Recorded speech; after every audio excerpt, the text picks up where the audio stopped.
આજે હું તમારી સાથે શેર કરીશ ચોકોબાર આઈસ્ક્રીમની રેસીપી. મારી રેસીપી ગમતી હોય અને સબસ્ક્રાઈબ ન કરી હોય તો લાઈક, શેર અને સબસ્ક્રાઈબ કરજો.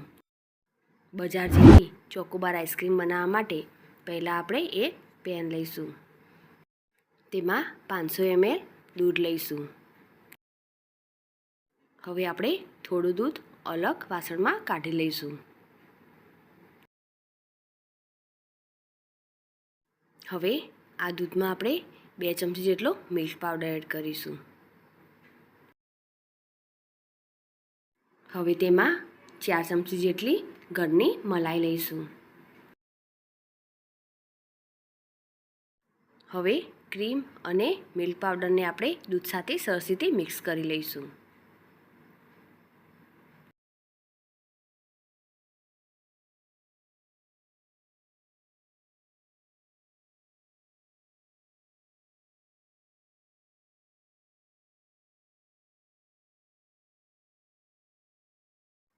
મિક્સ કરી લીધા પછી આપણે ગેસની ફ્લેમ ચાલુ કરીશું અને તેને કન્ટિન્યુ આપણે હલાવતા રહીશું.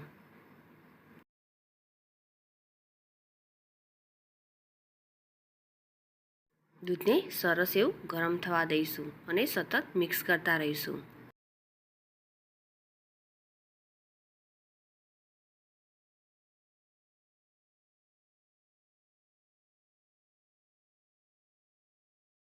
હવે આપણે જે વાસણમાં અલગ દૂધ રાખ્યું હતું તેમાં 1 ચમચી આપણે કોર્નફ્લોર એડ કરીશું અને સરસ એવું મિક્સ કરી લઈશું. ગાંઠા ન રહે તેવું એકદમ સ્મૂથ બનાવી દઈશું.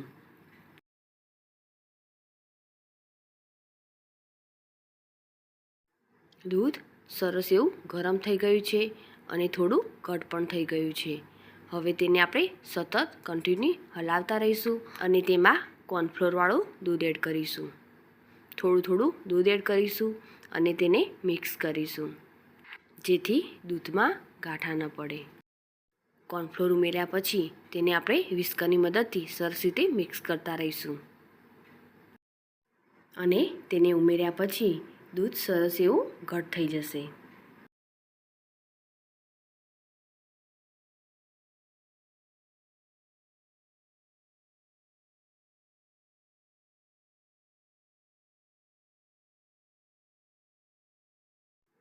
દૂધ સરસ એવું ઘટ થઈ ગયું છે. હજુ પણ આપણે તેને થોડું ગરમ થવા દઈશું.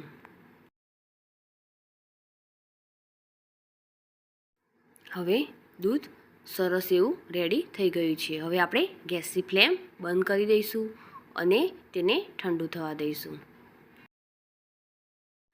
હવે આ દૂધને આપણે ઠંડુ કરી લઈશું. હવે આપણે થોડું દૂધ અલગ વાસણમાં કાઢી લઈશું. હવે આ દૂધને આપણે ચોકલેટ ફ્લેવરમાં બનાવીશું અને આ નાના વાસણમાં છે તેમાં આપણે વેનીલા એસેન્સ એડ કરીશું. બંને દૂધને ઠંડુ થવા દઈશું.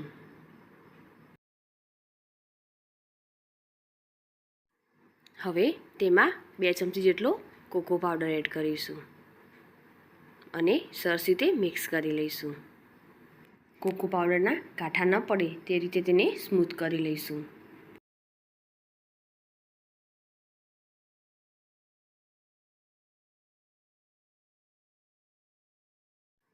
હવે તેમાં આપણે વેનીલા એસેન્સ એડ કર્યું છે. હવે તેને પણ આપણે મિક્સ કરી લઈશું અને ઠંડુ કરી લઈશું. હવે બંને ઠંડા થઈ ગયા છે. હવે આપણે સિલિકોનનું આ રીતે કેન્ડીનું મોલ્ડ લઈશું. આ મોલ્ડ ન હોય તો તેને પેપર કપમાં પણ બનાવી શકાય કે પછી આ રીતે મોલ્ડમાં પણ તેને બનાવી શકાય. હવે આ મોલ્ડમાં આપણે આઈસ્ક્રીમનું બેટર ઉમેરી દઈશું.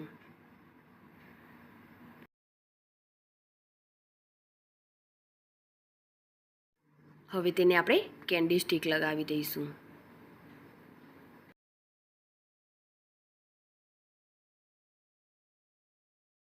હવે આપણે છેલ્લા મોલ્ડમાં વેનીલા એસેન્સવાળું બેટર એડ કરીશું.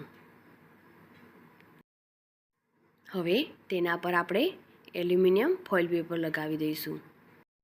આ રીતે કોઈ નીચે પ્લેટ મૂકીને અને પછી તેને પેક કરી દઈશું. હવે તેને 1 રાત માટે ફ્રીઝરમાં રાખીશું કે પછી 10 કલાક જેવું આપણે તેને ફ્રીજમાં રાખીશું અને સેટ થવા દઈશું. હવે આપણે એક વાસણમાં થોડું પાણી લઈશું અને તેના પર ચોકલેટ મૂકીશું. મેં અહીં મિલ્ક કમ્પાઉન્ડ ચોકલેટ અને ડાર્ક કમ્પાઉન્ડ ચોકલેટ બંને ચોકલેટ લીધી છે. હવે ગેસની ફ્લેમ ચાલુ કરીને તેને મેલ્ટ થવા દઈશું.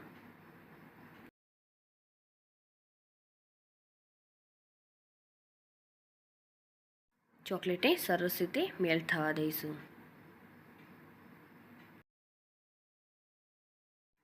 હવે તેમાં 1 ચમચી જેટલું તેલ એડ કરીશું. તેલ એડ કરવાથી સરસ એવી શાઇનિંગ આવશે. તેલને ચોકલેટ સાથે સરસ રીતે મિક્સ કરી લઈશું.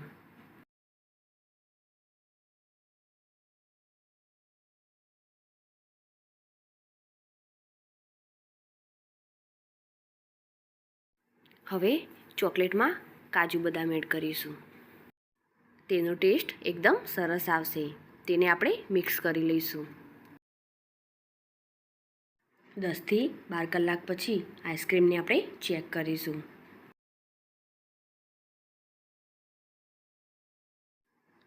આઈસ્ક્રીમ સરસ એવું સેટ થઈ ગયું છે. હવે તેને આપણે ડિમોલ્ડ કરીશું.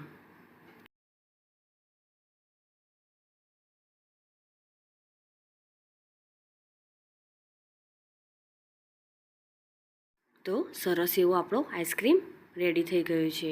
હવે તેના પર આપણે ચોકલેટ લગાવી દઈશું.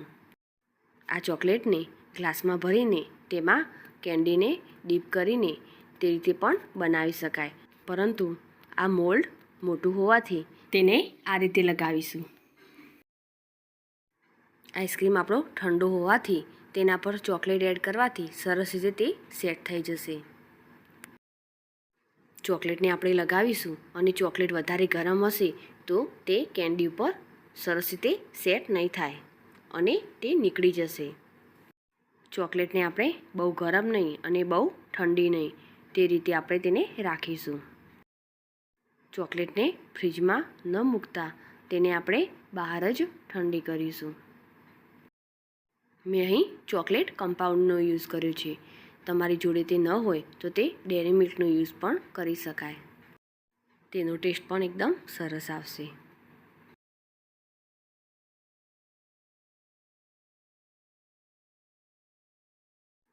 હવે તે સરસ રીતે સેટ થઈ જશે.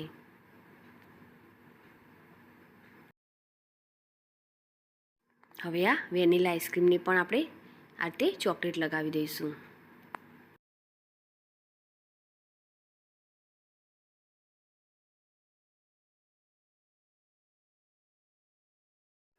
તો અહીંયા આપણે બંને ચોકોબારને રેડી કરી દીધા છે. આ ચોકોબાર માર્કેટ જેવા એકદમ સરસ બને છે.